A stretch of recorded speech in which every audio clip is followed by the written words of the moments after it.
Bring the Selectmen's meeting to order at 7 o'clock with a roll call vote. Glenn Dion? Here. Next to it, here.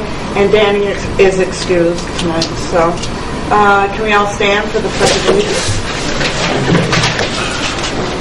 I pledge allegiance to the flag of the United States of America and to the republic for which it stands, one nation, under God, indivisible, with liberty and justice for all.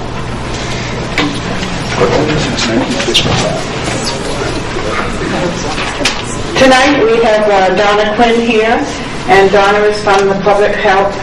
She's the Public Health Network Coordinator, and she's been here before. So Donna, I'll give you the floor.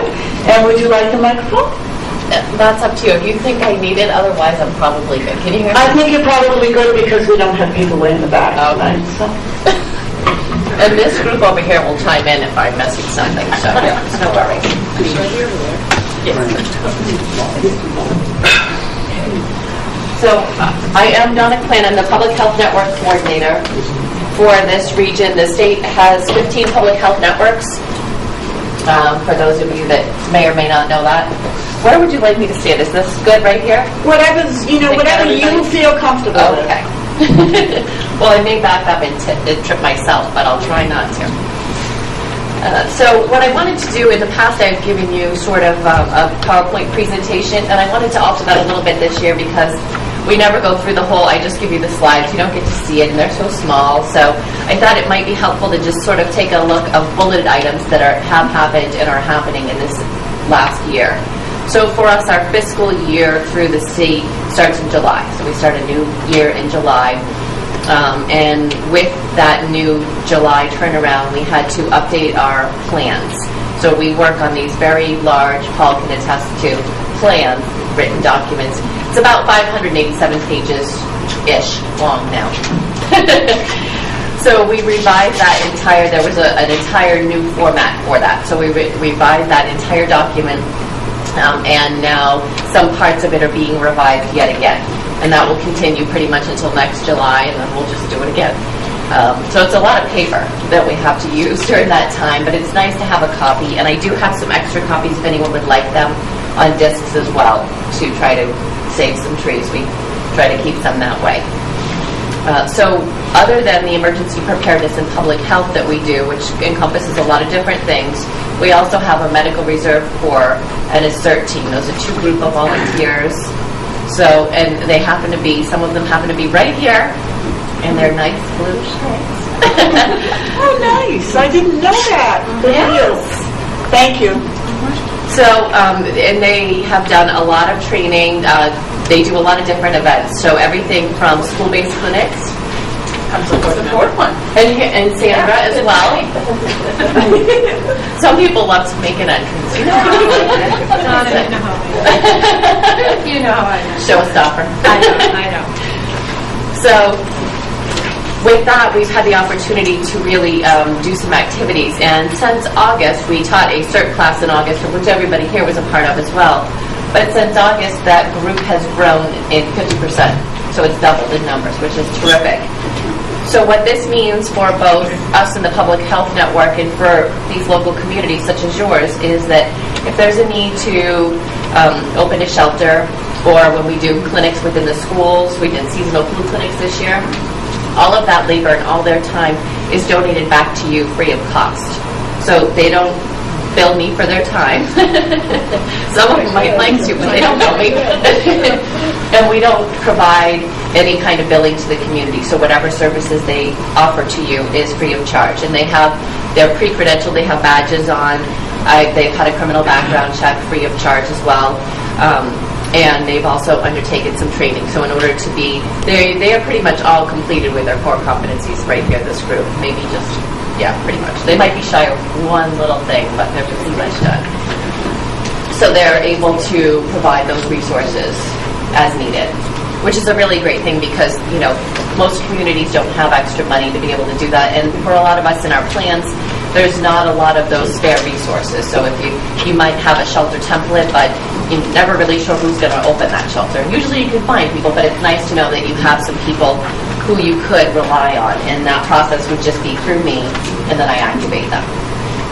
So, and they are activated through Grafton County Sheriff's Department through their Code Red system, which is also free. Grafton County allows us to utilize that free. So they had a test run just this past week. We do a quarterly drill, so they just experienced that. So you get that like emergency sounding phone call and text message or whatnot, and they have X number of hours or days to reply to me. And then I check it off, say they met their quota. So the MRC, the Medical Reserve Corps, which is representative of the blue shirts, we've had that unit for 2 years now, but we do have a brand new CERT team, and some of these people are both CERT and MRC. So the CERT team, the grant is underway right now to volunteer in New Hampshire, and that's for about $10,000. That'll provide some resources, some equipment, and some training. One of those trainings is to do some shelter training, which we'd like to do in the early spring, late winter. So we're hoping to do an exercise with that where we'll hire a facilitator. And as I mentioned, a lot of the folks here did seasonal flu clinics with us. And the nice thing about that was we had an opportunity to work with the state. They asked 5 regions to take $6,000, which isn't a lot of money, go out and hire some nurses and offer some seasonal flu vaccine. And last year that was done through a private vendor called Mullen, who is not from the state. It didn't work very well for most schools. Just because it wasn't local, so there was a lot of sort of repairs to be had to get back into those schools. So we didn't do every school this year, but the ones that we did went exceedingly well, and they vaccinated over 400 students for free. So that was another great service that they provided. Each year to fund that MRC, we work through the National Association of City and County Health Officials, known as NACCHO. And NACCHO, we just received another $5,000 award from NACCHO. So I write that grant annually, and then if we're fortunate, we get selected. The $10,000 grant, as I said, is written and underway.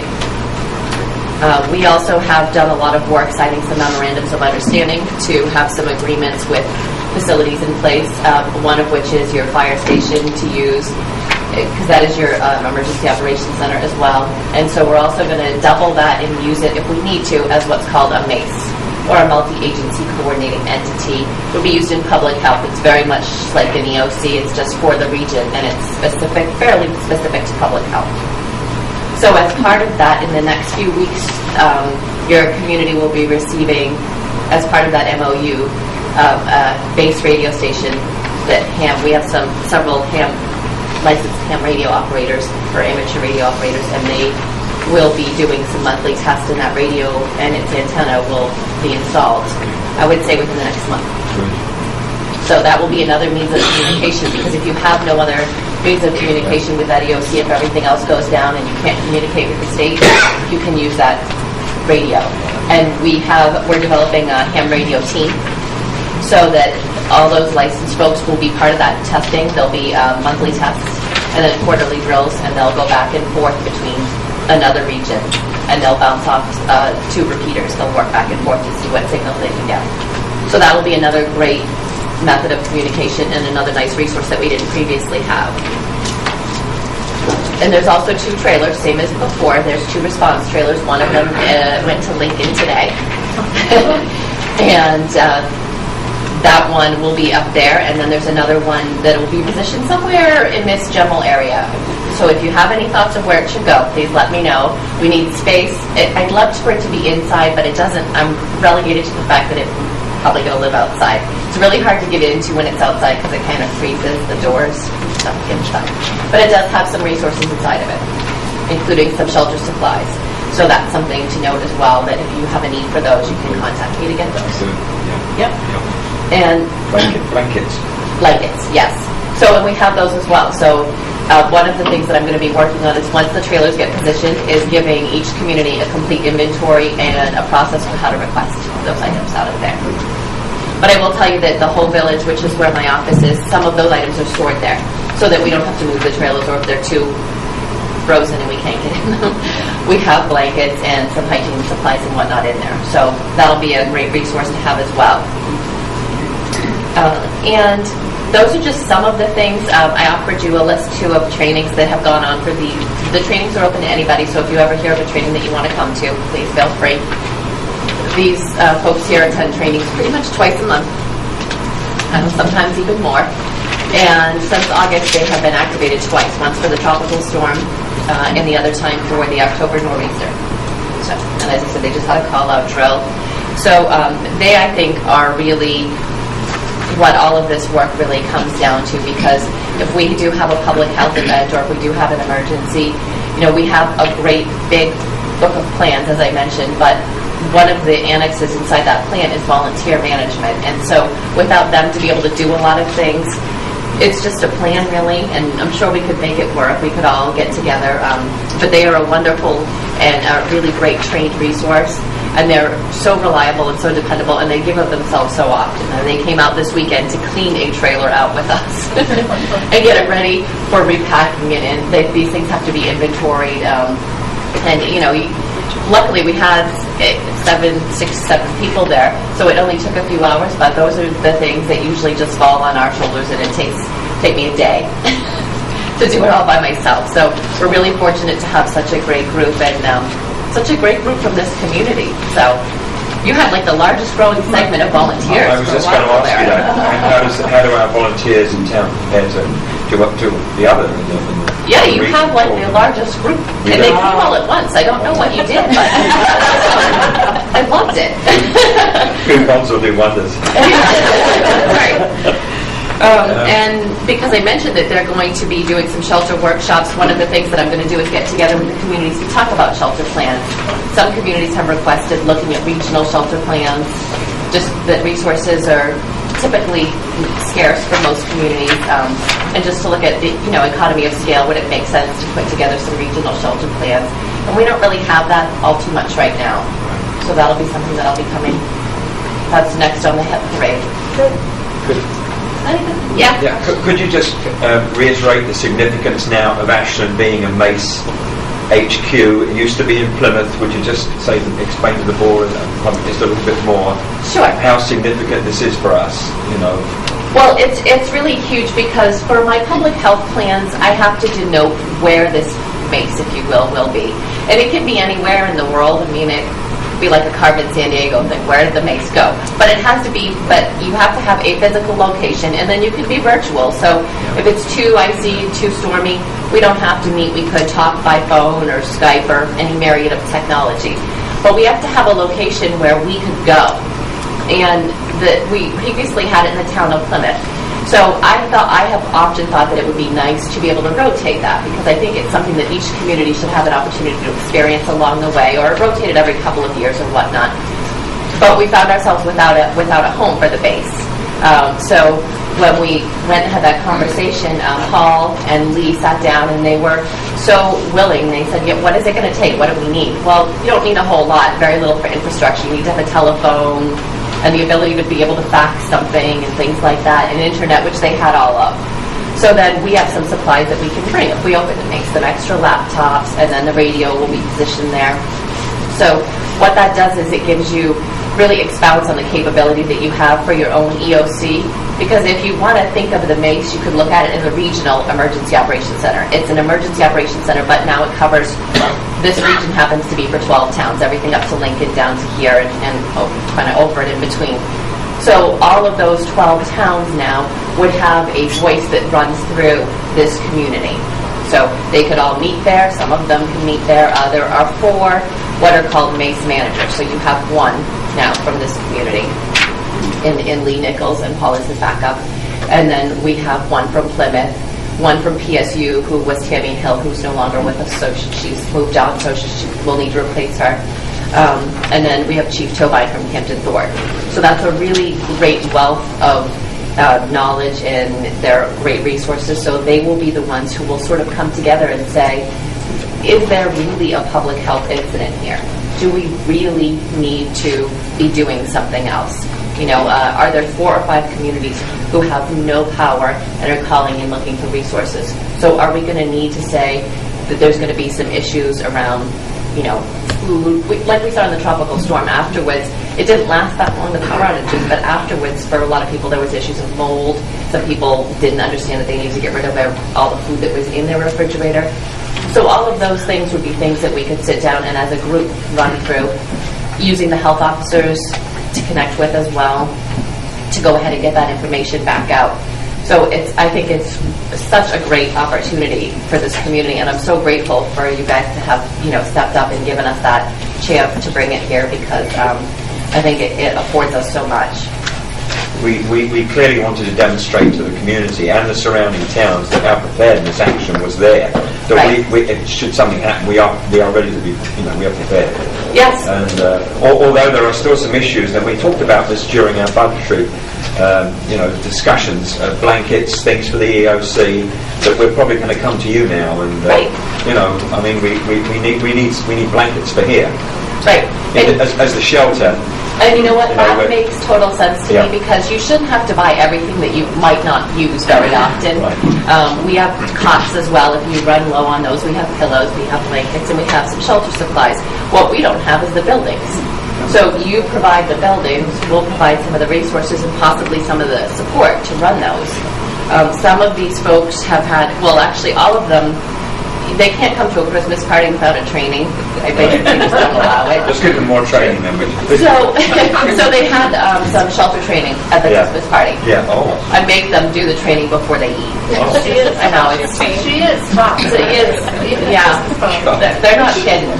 No hips until after all that's done either. So as a result, they've really run through the types of forms that we would be likely to use, all of those things. So they're very familiar with them. And what we're trying to do right now in the next, I'd say 6 weeks, is actually to put together a shelter kit to go, so that you probably will only have 6 to 10 residents at an early point in time, on average. So we've seen most people in this state are pretty hardy and will try to stick it out as best they can. So, they would give you those interim supplies, and that somebody could go and get. It will be in a big Rubbermaid bin, might be heavy, but just the same, it'd be pretty portable. Yeah. And just say, here, you know what, this is what you need to get started, and then I'll go get one of the trailers and empty it out, the 52 blankets or whatever else it is you might need. But that's enough to get you, open and through those first few hours. Something to think about, too, that we're going to work on, and we'd be happy to work on with you guys, is food is never... People don't come with food. I know we think they will, but they don't. So how we can work through that, too. We've looked at some pretty good deals on heater meals and things like that. So might be something to consider as well, of what resources we could stock. But then if you use and they're consumable, you could reimburse the public health network for or whatnot. So we're looking at different things. We haven't done any of that yet, but we're certainly getting ready. And I think that this is a community that's very prepared. And when I came here last year, just maybe right around the same time, I spoke to you about a huge tabletop exercise that we were going to have, and we did have. It may have been the largest tabletop in the state. There was 110 people. The average is about 40 on the big side. So, but the community of Ashland had, I think, as communities go, had the most people with it. I think they had their own table. It looked like a wedding. Yeah. Right? So, you did. They had a scribe. They had everything. We didn't get along like a wedding, though. But well, it depends on the wedding. So, but it was great. I mean, it was great to see, and so many people from the state commented on how wonderful it was to see Ashland there and to see all that you brought. So, I really have to say that as a partner of, the communities, I know that you're not the biggest, but you're certainly one who has always been there and has come to the table and time again has shown your willingness to participate and your preparedness. So I'm very grateful for all that you've done and to have you as a partner. Thank you, Dawn. thank you. Any more questions? And of course, if you want to join, this group right here, I'll tell you exactly what's going on. I want to just thank volunteers for being part of this, and for you to come tonight and explain further what this is all about. So I really appreciate the residents of our town taking their time to volunteer to help the rest of us. Yeah, they're terrific. And if you ever want to know more about it, I'll leave you a couple of these just in case. If you ever want to know more about these programs, these are the people to ask, because I can tell you what the programs are about, but they can tell you what it means to do them. So they really are the ones you want to talk to. I just spout off a bunch of statistics and things like that, nothing important. But they know it. Sandra, you weren't here, but I did thank everybody, and I want to thank you for being a volunteer. I know it takes, time, and, I just think it's great that you guys I brought Sandra to every school and made her wear a vest and made her vaccinate people. I was like, come on now, keep this line moving. We can't hold things up now. So she was great. And there's no secret. Thank you, Donna, very much. Thank you. Thanks. I'll say that one thing though that Donna did too was through the state, she purchased my insurance stuff for my license so that I could actually, I could do this. Good. So that's one thing. We always look we don't get a lot of money like most communities. We don't have a lot of money to do things, so we take the money that we do get and we use it really, really wisely. And we usually have some left at the end, but that's what allows us to buy, different shirts. They only had short sleeve shirts, which around here is only good for, a couple months of the year, so they need long sleeve. But so we saved that money and used those things. And when it came time, we wanted to be sure that if we had people who had licenses and could do those vaccinations and things like that, that there wasn't any negative repercussions on them. So we purchased a policy that they have for a year now. So now if we have, a flu clinic and we now, see, she's on the hook. Come on. I am. Can't refuse. No, not anymore. Not anymore. Thank you very much. Okay, I'd like to introduce Glenn Smith. He's the Town of Ashland web host, and Glenn has been working with us quite a few years. So, Glenn, I'll leave it to you. Okay. And if it works for everybody, I'm going to avoid blasting with the microphone. Hopefully you can hear me. See you, Jim. I've got a short presentation, and basically I'm here to officially present to the Board of Selectmen and those present the new website. Just a quick show of hands. How many folks are familiar with the old website? Okay, and how many of you have seen the new website? Okay, so no big surprises, but some background information, things you may not know, both about where we've come from and hopefully where we're going with it. See if we can wake the computer up here.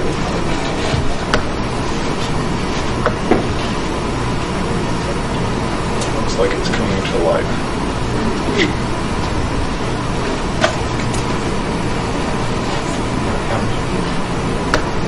Slowly but surely. And unfortunately, as far as my position here, the way the presentation goes, I have to click to move from slide to slide, so I'll be only slightly offending someone no matter where I am. So I apologize in advance for that. There we go. So, what we're doing here, introduce myself, Glenn Smith, been the webmaster since 2005. And this is actually the third version of the website that I've personally been involved in. The first time was just continuing what had existed previously. And then we went to the site that was this most recent site. And now we have the third version. So again, I've been asked to basically present the site and the information around it, which may take 20 minutes. I don't know. It'll take what it needs to. And then we'll have question and answer afterwards. And if you have any big questions, that would be the time. If you have just a little question, clarification, and whatnot, please ask it as we go along. Tony, can you hit the lights off for a second? I think we're going to have to do this one. Sorry if the angle's bad for anybody. Okay, so I'm going to do a quick introduction to the technology, only 2 minutes, then overview the project today. Plone is a content management system. It's not a regular website like you type a page up, put it up on the website, and link a bunch of them together. That's the old style of doing websites. This new technology of content management is really a set of programs that generates the website specific for each person. If you have a Mac user or PC user or whatever, it'll generate a different site for each person based upon their settings. So it's very smart, very friendly, and personalizes for each person. These content management systems are the wave of the future for sites that are very busy, have a lot of visitors and a lot of activity. Now, Plone itself, as it says here, probably one of the top technologies in this area in the world. Been around for over 10 years, maturing all the time. And, oh, by the way, it's free. Well, free is good, right? So I had this idea of community soup. In other words, if you've ever been to a place where somebody brought something and somebody else brought something else together, that's the kind of idea that Plone was all about. Because since they're doing it for free, each person brings one area of expertise, they bring it together, and the result that they all get back is far more than any one of them could have done. So they have a win-win that way. And we're using Plone version 4 on this new site. So as it says, you may be saying free is good, but why is that right for Ashland? Because not everything that's free is worth anything. And to answer that question, is it secure enough? Is it reliable enough? Is it robust enough for the town of Ashland? Just a little bit of background here that the same question came up to these types of organizations and thousands of others, Nokia, Amnesty International, Government of Brazil, MIT, Harvard, Penn State, and so forth. But also the FBI. Their website runs on Plone. The same version we're running the Ashland site on. Now they have larger servers and they serve hundreds of thousands of people a day, and I don't think we're going to get there at least this week. But the point is the technology is robust enough. Can handle pretty much anything that we throw at it. Quick overview of the project to date. We started in July where with a Plone 4 site. We had a goal for making the site look fresher, more pleasing, easier to navigate around. Just all those things that we all like in a website. And yet, do what we need to with the Ashland website. And we also agreed, this is something Paul and I in particular paid attention to, we were being guided by the two words of communication and transparency. So that took us forward. Early July and August, we worked with Keith Hallett, who's an intern from Plymouth State College. He helped us get started with interviews and creating some beginning content. After he went back to school in Labor Day, we took that work even further, and we've put together what we're calling the Ashland Web Team, which is people in each area, department, committee, board, etc. People who would have their hands on changes that would need to be reflected on the website. And we're in the process of moving forward with the website. These are the names of the individuals who participated so far: Paul, Jim, Pat Cole, and Patsy in the town office, Bob Hicks, Eli, Steve Felton, Sarah Weinberg, Linda, Jamie Lyford, Audrey, and myself. And then later in the fall, and I'm not sure the exact date that Mardine joined in, but perhaps Thanksgiving or so, she's helped us out with editing and other input. So we appreciate all of that. And so these folks generally, this team, the web team, will go forward to help the site to be current and take into account new events as they come through town. Now, basically, how I see the website is that it is a reflection, as I say here, a transparent window into what town government is doing. That's the idea. Certainly, some people like to think that local government is just a bunch of back room, goings on, and somebody makes a deal where, people have this conception of, I don't know what's going on, so it must be, something funny or whatever. Well, transparency helps to dispel all of that. And that's one of the reasons that we're trying to bring all of these things to the website, just as a reflection of what's going on in town government. Not something new, just letting people see what's going on. So that's the community soup idea, very much like how Plone came together with a bunch of contributions from various people who had various time and talents. Ashland does the same thing. So we see a common thread there. So again, the website itself has always traditionally been thought of as something else to do. But we're trying not to do that. What we're trying to say is we want the website to allow people to do what they're already doing more effectively. And if the website becomes part of how you do what you do, it actually does not take extra time above and beyond what you'd already be doing. Because frankly, if someone's calling on the phone and asking the same question 20, 30, 50, 100 times, And you can answer that once on the website, and people get in the habit of going to the website, then that saves time at the same time, and you're more efficient, more effective. That's the idea. So I'm going to give a quick overview of the website.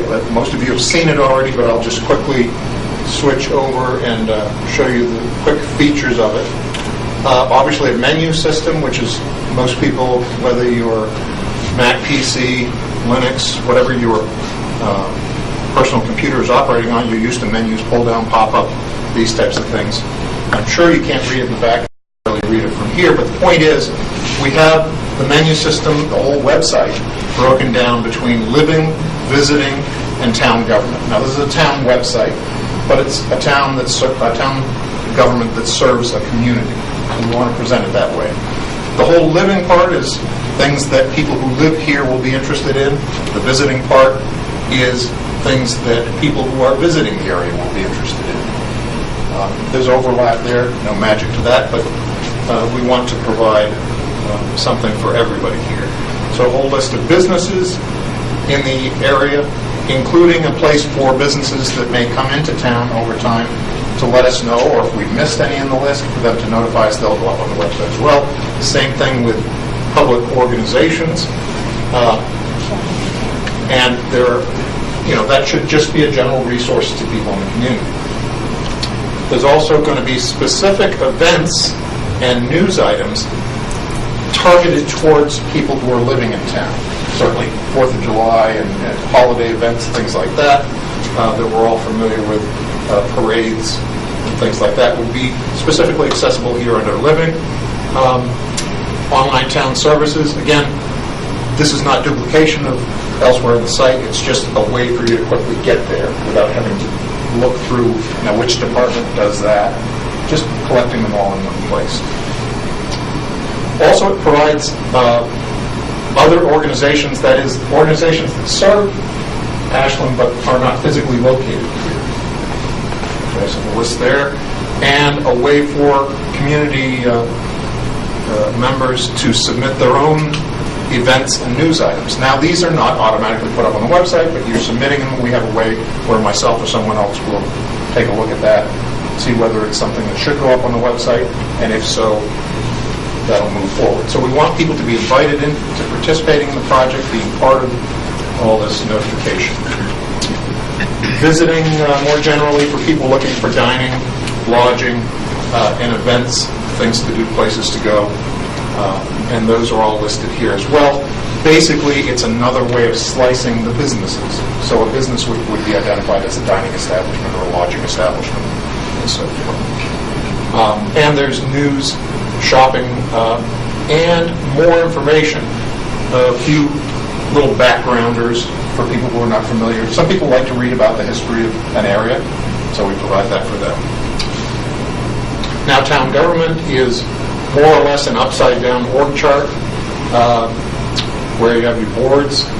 Each one of them has their own page, set of pages and folders. I'll go into some specific ones, but certainly your commissions and committees. And we'll go into the budget committee just to use that as an example. They tell about themselves. Generally, what do they do for those who are interested in that, who's serving on the committee, and then when their meetings are. And the Budget Committee also has their meeting minutes on the website, and they have some other folders. Let's see what else they have in here. Certain images and events and so forth that they've kept for their piece of the website. Now, coming back to the top, we move along. Besides the departmental structure of the business, of the town government, we have all the events on the whole website, regardless of whether they're for living, visiting, or for governmental meetings and such. News items for the whole site. Other offices that are not specific to boards, commissions, departments, etc., including my own webmaster section and the town office in all of their areas. Now, this is kind of a placeholder right now, but we have a job openings page here so that as jobs become available for hire or there are volunteer opportunities for people in the community, these will be listed here as well. and promoted and advertised. Beyond all of that, and I guess I should go into show what the Board of Selectmen has here. Besides the general information, we have, they have a folder with their agenda, minutes, and the audio, and then the events and ordinances that they manage. Beyond that, for each of the departments and commissions and so forth, there's the A to Z, which is a complete listing by title of all the pages that are available in all those file structures and so forth. So not everybody likes to dig and browse around websites. So A to Z gives you an alphabetical chance to look at what you want, and it grows. We've got now 12 pages of different content on the website. Now, even that may be too much for people browsing who don't want to click through and click through and click through. So we have the search capability. What would you be searching for if you came to the Ashland Town website? Give me an example. Zoning ordinance. Which one? Zoning? So with just a couple of characters, ZON, we have, and then a very quick search engine that'll bring you all kinds of things. The more characters you add, ordinance, it'll narrow it down, and then go right where you want. So that's a quick capability. Again, it just brings you to the same places that you could have gone to through town government, but just a quicker way to do that. A couple of other quick ways to get to the content that's here is these quick links at the top, where you have applications, gives you all the applications, bids, events, all the forms, all the hearings, all the meetings, news, newsletters, notices, town services, ordinances, regulations, and town bulletin. So quickly, boom, you're right there, right from the front page. If you really want to hang around and browse through and see everything that's there, plenty of time for that. But if you only have 2 seconds, you need to get to the zoning ordinance because you're headed to a committee meeting, there you go, you're right on top of it. Heading down the page a little bit, nice pictures of the town, and we'll be taking up different themes, I'm sure, over time, where we'll feature perhaps certain seasons, certain area of town. Right now, we've just got a smattering of different seasons and whatnot, try to have that look nice. The calendar over here keeps up day to day, depending on when you browse, and the goal would be for all events, all the official events of the town, to be listed on the calendar so that people can grow to rely upon that to list that there's a selectmen's meeting here tonight, for example. Then news items, which is as they're published by whoever in the department, they'll appear here. The events down here, it depends on when you browse. This shows you the very next 5 events that are taking place. So although the selectmen may have laid out their meetings for the next 6 to 12 months, you only see them when they're the next events. So just a quick way to get to know what's going on tonight, if you will. Then we also have a link here to the PBCAM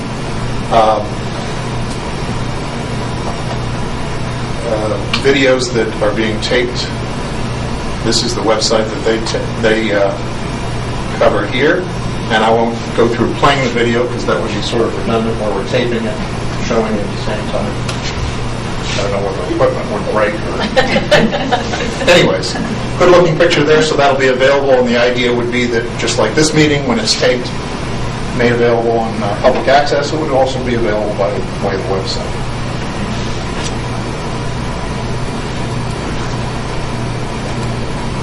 So,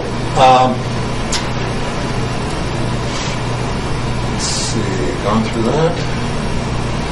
One of the things different from the old site is that the new site, we have opened up participation to the website so that we are inviting, in fact, the public to register themselves with the website so that when you come to the website, we know who you are. Think about doing business. You do business with people you know, right? Not with anonymous people. Same thing with the website. There'll be special information for individuals and opportunities to interact with town government through the website going forward. But in order to do that, you'll have to be registered with the town website. Now, it's very easy to do so. I'll just quickly switch over here. Up here in the upper left-hand corner, you have login. Okay? Now that's how we all, who have been managing the site, have logged in over the times. We have our accounts already set up. Someone here says, oh, I don't have an account, I'm a new user, so I click on registration. All you do is give it a common name, Joe Ashland, or whatever. Give it a login name, which is a short name you're going to use to log in. Not a password, but your email account. Okay, and that's how you receive contact. So, for example, if you were to put a request into a board or through the website that we're offering here, you would get a reply back through that email address. So that's that interaction going forward through that. Very important, and we would encourage everybody to register with the site.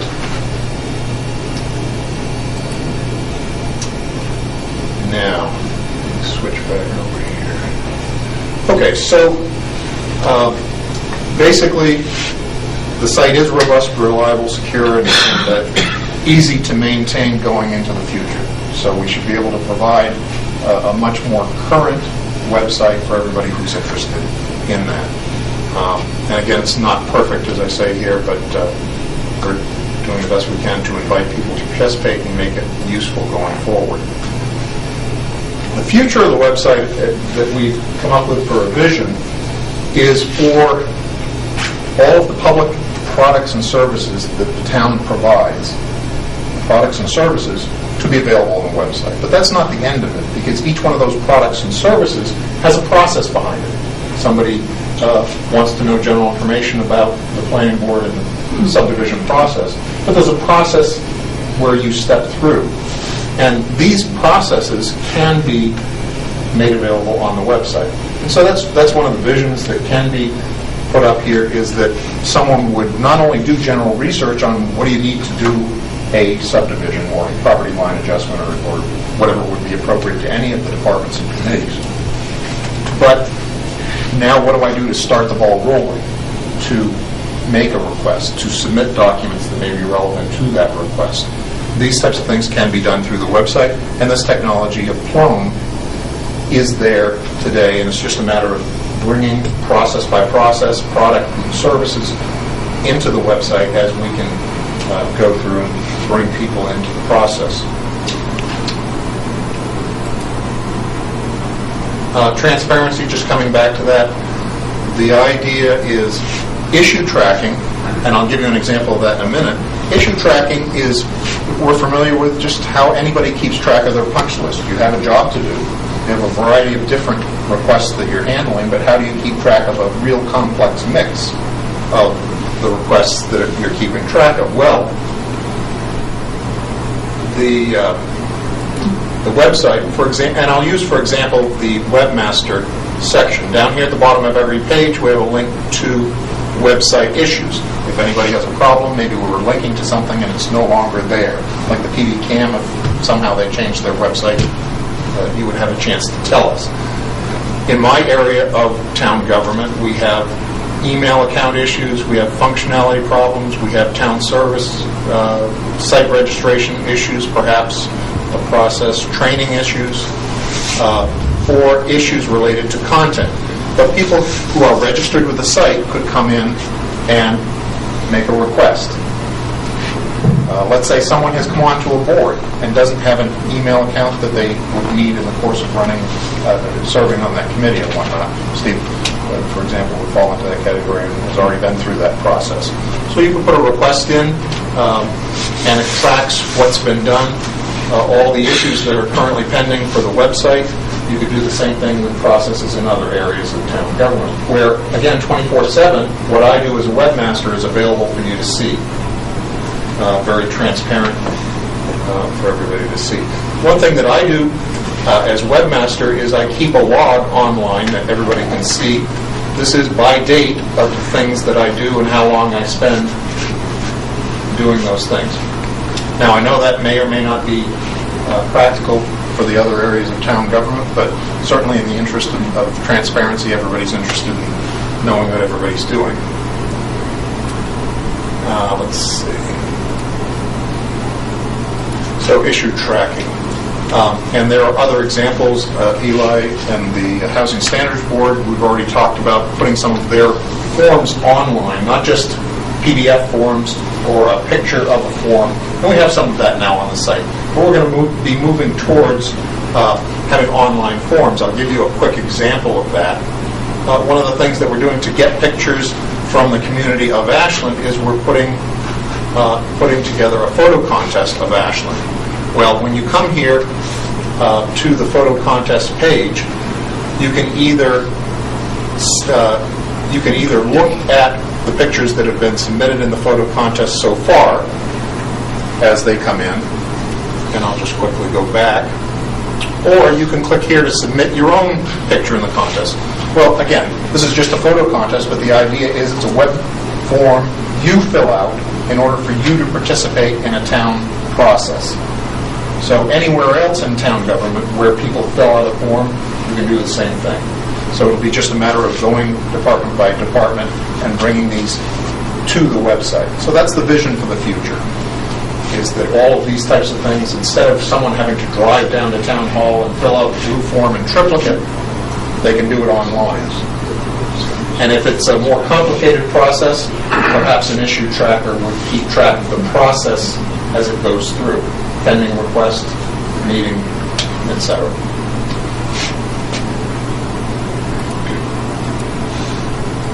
And now questions and answers. And I realize there's a lot of the website that I didn't go into detail on as far as the specifics of this department, that department, and so forth. Questions from the board? When you're talking about eventually going forward, are you talking about also being able to actually fill out the form on the website versus having to download it? Absolutely. That's Fill-in form, like the state has. what's that? Yeah. Fill-in. Absolutely. And I mean, I use the example of the photo contest, kind of a silly thing. It's not a big town piece, but the technology is there for whatever form, whatever the field might be.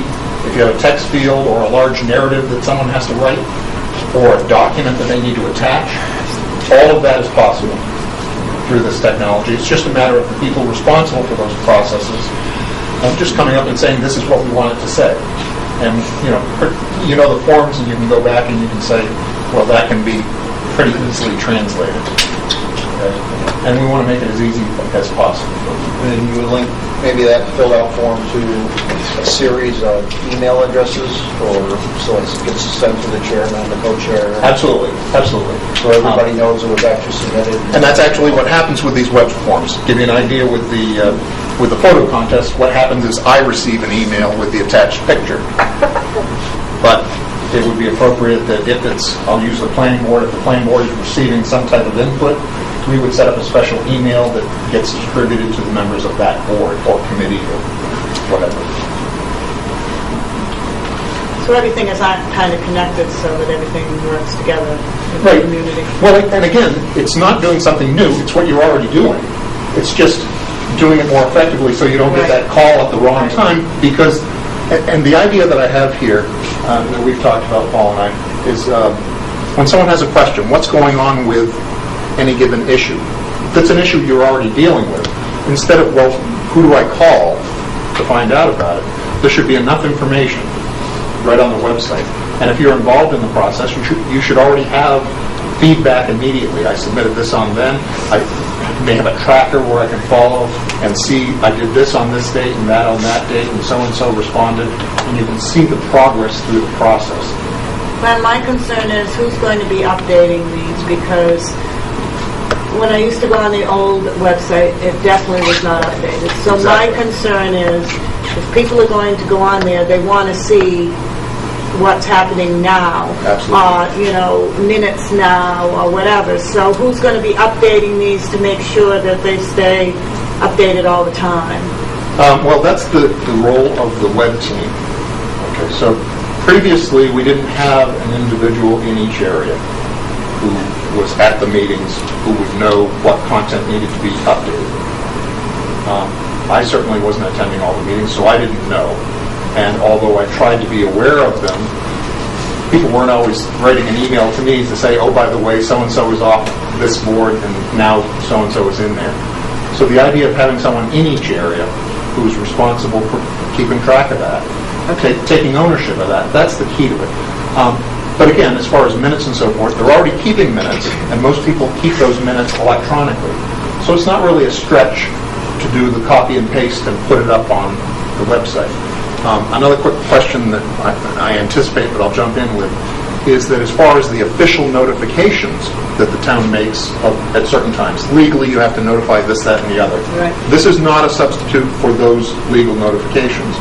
But in order for it to be relevant, the website should have every legal notification on it. So that, again, for convenience and communication, why should someone say, oh, I got to drive down to town hall to see if someone posted something?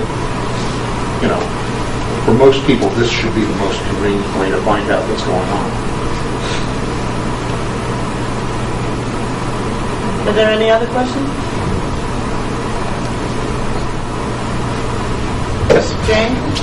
I think that this also, and maybe you've already taken care of this, I haven't looked into this yet, but I know some of us have talked to some fairly new business owners, and they were saying that their process of doing what they needed to do through the town to get their business up and running sometimes was a little confusing. So if something could be designed to be put under for new business or under the business section, so somebody could go into it and see what is their procedure, how do they proceed to look into getting a business, where they want the business, how they set the business up, and who they have to speak to. Jane, we are working on that. Great. For example, when the gentleman from Ashland Antiques left and somebody took over, the lady didn't realise you had to come before the planning board. Right. So if she'd have gone on the website and was coached to do that, she would see the process, the steps that need to be taking place. And this is what we're going to be. This is what Glenn and I will be doing. That's great. And another part of the website is for people to give feedback, and people have been giving feedback quite a bit. But certainly, anytime there's something that can help town government, help the website to be more useful, just like that, by all means, send that comment in, and it'll be forwarded as necessary. Or if it's something simple to just change, we'll make the fix right away. Just to reiterate about the issue tracker, which I think we've spoken about so many times. As an example, if somebody on Smith Hill Road is complaining about a patch there or some of the work that's been done and that isn't very good, they'll go on the website into the town administrator's issue tracker. I'll look at it, and then I can forward the issue to the Public Works Department. Public Works Department can go back to the originator of the issue, and without even getting together. That basically is what we're trying to achieve. Yeah, and it provides that basic background documentation, just saying what happened when and following it through, and frankly, that benefits everybody. The town providing whatever service, and the community perhaps seeing the responsiveness that they might or might not like. Any other questions? Well, thank you, Glenn. You're welcome. Appreciate you coming.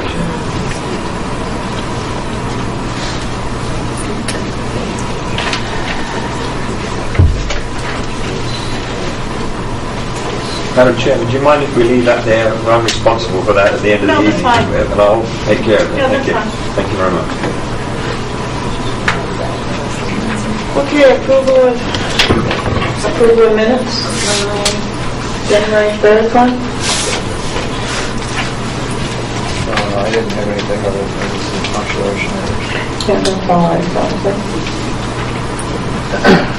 Okay, I'll make a motion to accept the minutes of January 3rd. Is there a second? Second. All those in favor signify by saying aye. Aye. Aye. Motion carries. Okay, January 9th.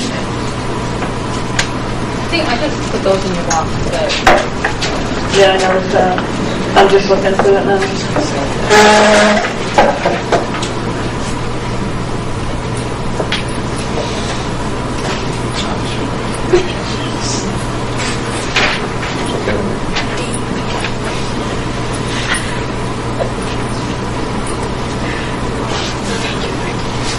Okay, I'll make a motion to accept the minutes of January 9th. Is there a second? Second. All those in favor signify by saying aye. Aye. Aye. Motion carries. January 11th. January 11th at 5 maybe, if you want. I'll make a motion to accept the minutes of January 11th. Second. All those in favor say aye. Aye. Motion carries. Old business, the fire department roof, and I think today you were going to meet with the engineer, is that correct, Paul? We did. I don't know if Chief Heath is here. No, he's not. Yes, he is. Yes, he is. He's in the back. I see it hiding in the background there. Yes, the lady's name was Linda Perry. She was from SFC Engineering. She came to the firehouse at 10 o'clock this morning. We met with Chief Heath, and Jeff Yorman really spent some time with the structural engineer. She was there for quite a while, I think about an hour and a half. She was doing some testing with some laser, and felt that the trusses, the structures were good. The roof had come down about 3/8 of an inch to an inch, but her main concern was ponding. She felt the ponding there was very, very dangerous. There was some snow drifting over onto the office side from where the equipment is housed over to where Chief Heath's office is. But ponding being a very important issue here, and she's recommending that we asked the Board of Selectmen tonight that she put forth a formal proposal and come back and do some engineering work for us. The cost of this is going to be about $5,000.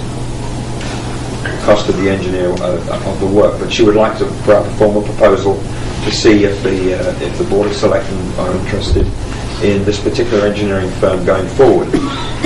One other thing that came to light, which surprised I think Chief Heath and myself, was there is a House bill going through in Concord right now, and I didn't ask the number of it, but it's building codes, and it's to do with earthquake.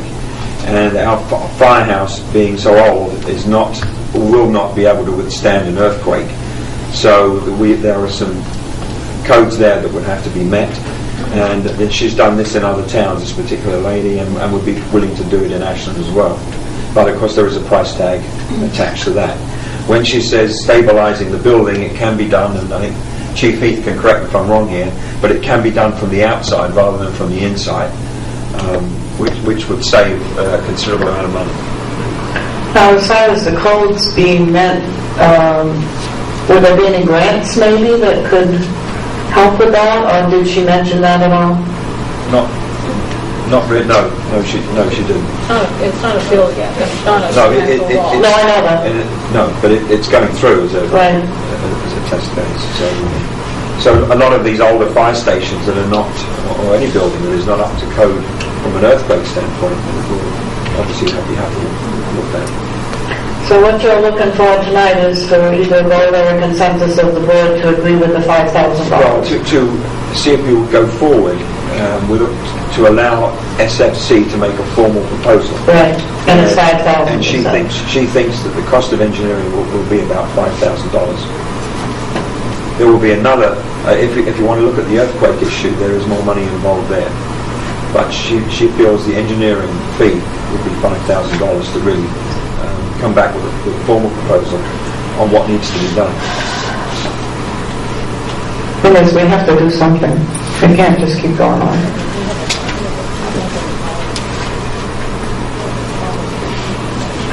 Any comment? When she looked at the roof, it's got sagging. 1 inch isn't a lot considering the age of it. If ponding is the biggest issue, then the roof drain would solve the ponding problem. I'd like to defer to Chief Heath here, because that is something she did say. Because she thought the trusses were wooden, because they're not. They're metal, and they're holding up extremely well. So, Chief, can you? I believe the issue is, where we started was that because in the quote from Theron on fixing the roof involved a different degree of insulation. So I think the initial question for the engineer was, if we insulate the roof to a higher degree, how will that affect snow? Logically, it's going to increase the snow load. Right now, the system, as it was originally designed, that heat would go through. It wasn't the most efficient system. Back when oil wasn't very expensive, it worked very well. And it melted snow off the roof, which went down the drains, and that avoided putting a big load on the roof. The question I believe that Dan Theron had was if we put more insulation, and he did mention insulation as a solution to fixing the ponding by building it up in the center, that we would also likely increase the snow load, and I believe his initial question was, will the trusses withstand the additional snow load? And that's what I understood the essential question to be. I wasn't able to stay. I had to come to work this morning. I wasn't able to stay through the entire time that the engineer was there. And it was also my understanding that that bill has not passed yet. And I also believe that we would be required to make changes to meet that new code if we were undergoing renovations, I think similar to what applies to historic structures. If the value of your restoration or work exceeds a certain percentage of the value of the property, then you would have to bring it into compliance. Otherwise, it would be grandfathered. So I don't know the extent of that. And the bill hasn't passed, and I don't even know what the codes are. We don't even know if the bill will pass. Correct. So, but I think it is important to be aware of that and look down, because it may affect how we approach this. But my feeling would be let's deal with the roof issue first. And you may be right, Glenn, that if the roof trusses will handle an additional load, I'd like to know what they're capable of holding, and then move forward from there as to whether or not we can correct that ponding with insulation, as Dan Theron thought we might. I mean, she may have. I didn't get a chance to speak with her after she finished her work today. Yeah. She was going to be writing us a letter, and She is. I had a phone call with her subsequently at 4 o'clock, so that's why I got some more information that you're not privy to. But as far as the thing that's been going around town, like the roof is going to fall down and that sort of thing, I don't believe. Watch out, eat my words. But I don't believe that is the essential problem at this point. She's not an alarmist, for one thing, but ponding, she says, is a good concern. So I think to ask the board, do you want her to make a formal proposal? And she's estimating her engineering fee to tell us what is structurally right or wrong with the building would cost around $5,000. That would come out of the fire department.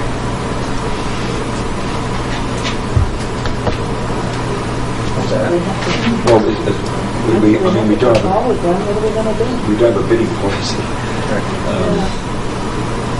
So we're out to see if we can get her for this. I know that the individual we talked to originally, Joe Fisher, I don't know what his 2,000. I mean, is his 2,000 going to be the same analysis that this individual wants to do for 5? I think we got to take a look at that. I mean, ponding problem, honestly, you cut a hole in the thing, you put it in a new roof drain, and the water goes away. I mean, it's the same situation that we had at the gym about putting insulation on there and reducing the snow load. Until we're sure about the snow load on that roof, the last thing we want to do is put up insulation. If the ponding is really the issue for the heat going up through, a couple roof drains, pretty inexpensive. A roof that old sagging 3/8 of an inch to an inch is not a lot of sag for the age. We got steel I-beams up there, and it's not going to really go anywhere. I think I'd rather make sure we got the right engineer looking at it and the right amount of money before we go too far. Dan Theron's initial concern was that, as far as insulation goes, was whether or not we would be required, but because of new codes that came into effect since the building was put up, would require us to insulate it to a higher degree. And his question was, if you did that, what would that do to the snow load? Logically, it would increase the snow load. So that is his question. There are roof drains up there, they're just not working because we're finding it's draining in several places, actually. Just look around inside. The idea is to get the roof drains even where they need to be, or lift the roof so it goes back to the roof drain. Yeah, and I'd also recommend that maybe we look at the recommendations made by the energy audit to see what direction they were suggesting also. I'm going to guess that maybe they suggested that we insulate the roof more, but again, then we'd have to decide whether or not the structure as it's currently situated would be able to accommodate that. Right. Well, you got to get your payback. Yeah. $10,000 to insulate the roof versus $100,000 to fix it versus leave it as it is and put in $2,000 worth of roof drains. Yeah, but there's a lot of decisions to be made. You're actually going to save enough energy versus the cost of having to redo the entire roof. I mean, really, structurally, there's nothing wrong with the roof other than it's sagging. It's pretty simple to fix that. That's what we have to do, that's what we have to do.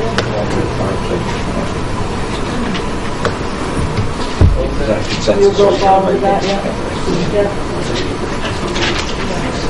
We're going to put it out to bid. To the end.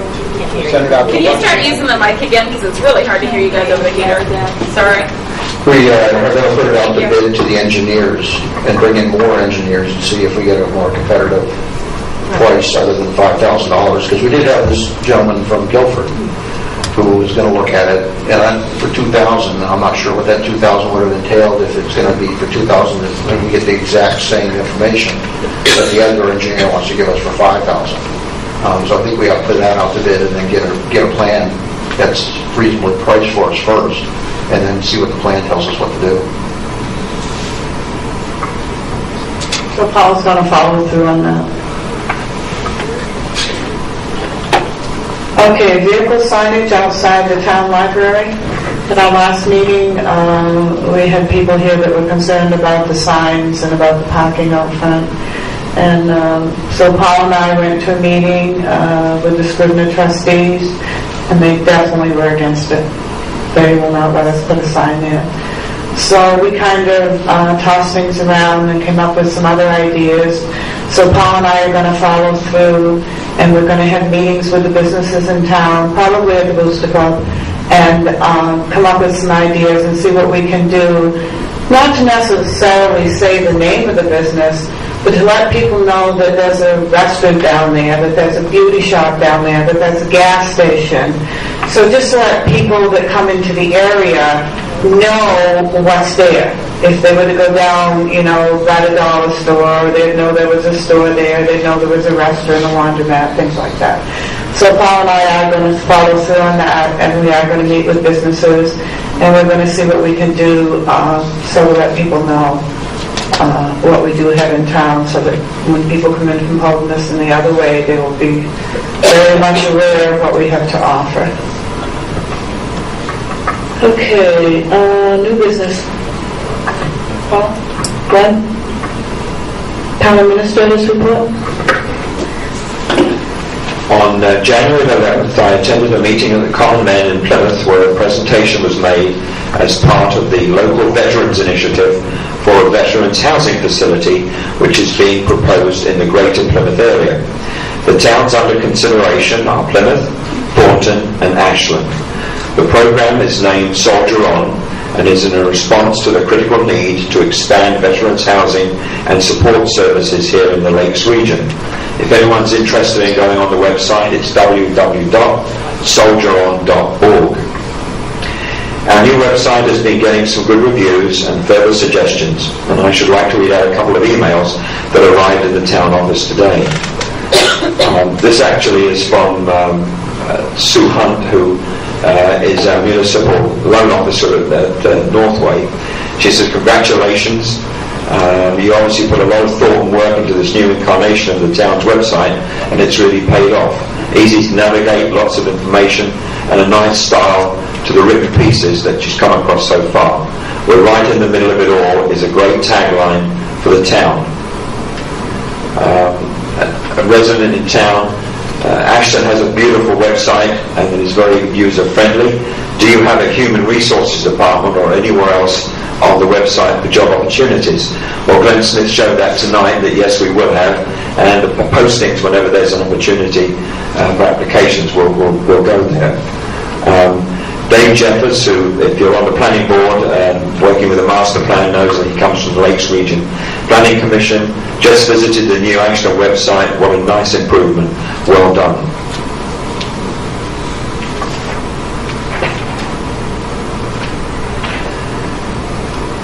Glenn Smith and I are meeting with Dick Tuttle, who runs the technology lab at the school here, this Wednesday morning to talk about website teaching sessions for town employees to be held at the school, as I said, and to be hosted by Glenn Smith. We're going to break it down into two separate sessions here in the computer lab, and we're going to work on those dates for next week. The town office has received numerous complaints about the entrance doors to the recycling sheds at the transfer station. We have resolved this issue by putting on hinges that now allow the door to swing both ways, thereby preventing accidents when carrying recyclables into the shed. Weekend residents from out of town have been unable to purchase tickets at the transfer station, as until now they've only been available at the town office. This will change to accommodate those folks who have second homes in the town. Thank you.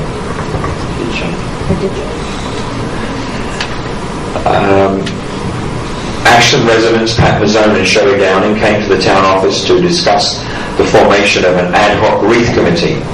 I may mention in the Ashland Bulletin that we left the fluffing of the wreaths and putting up the banners until 2 nights before Christmas night in Ashland. And the ladies also from the gardening club want the town administrator to get moving on this, so we're having a second meeting this week on Thursday to talk about perhaps replacing the wreaths with plastic banners. 3-season banners. One would be with the covered bridge, our famous landmark on them, and nearer Christmas we would have a Christmas wreath on a plastic banner. I'm talking to Jill White, who's at the bank here in Meredith Village, and she is at the moment the chairman of the Ashland Revitalisation Alliance, who are going to look into helping us funding for these banners. The public hearing regarding the petition warrant article to increase the Board of Selectmen from a 3 to 5 member board is scheduled for January 26th at 6 p.m. at the Booster Club. The deliberative session is set February 4th at 1 p.m. Grafton County Commissioner Omar Ahern will be at the next Selectmen's meeting on February 6th to deliver his update. The meeting with Lisa Duquette from School Care to discuss health insurance plans has now been rescheduled for February the 9th. The Board of Selectmen and the 6 utility commissioners will be in attendance. Thank you. Thank you, Paul. Select board items? I don't know if this is a select board item or not. Probably I should have said it sooner, but I just want to thank the budget committee for all your time. Friday night, Steve, you did a great job with the PowerPoint, and Dave, you did a great job going over every item line by line, even though it was late. But I just want to thank all the budget committee. I know it's a lot of time, and it's not easy. I know we don't always agree and people disagree, but I just want to thank everybody for the work that they've put in and for the time that they've put in. Any public comments and concerns? Ingrid? You don't have to do it slowly. Raise your hand. Actually, it's more of a suggestion. I have been, along with a number of other people, to all your work sessions that are held at 9 o'clock in the morning on a Monday. And it gets a little cramped in the conference room. When you get department heads in there, the 3 of you, Patsy, Paul, I would like to suggest the theory of moving them to the Booster Club, where we have just spent a significant amount of money to get up to code, and it's not being used during the morning, and that way there is sufficient space for everyone to actually be in the room rather than half out in the hallway.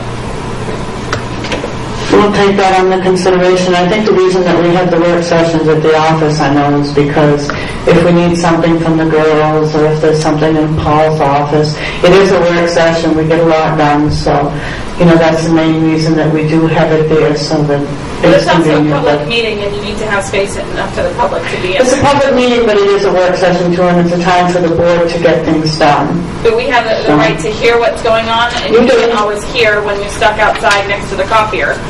And things are being printed, and it's... Well, the thing is, there is more room. If someone asks and wants to come in, there were other seats around the table, so there is room. So if someone is out by the copier, there is no reason for them to have to be there. All they have to do is ask, and we'll make sure that there's room for them to come in. But thank you for your suggestion. Any other public comments or concerns? Good. I'll make a motion to adjourn the meeting at 8:15. Is there a second? All those in favor say aye. Aye. Motion carries.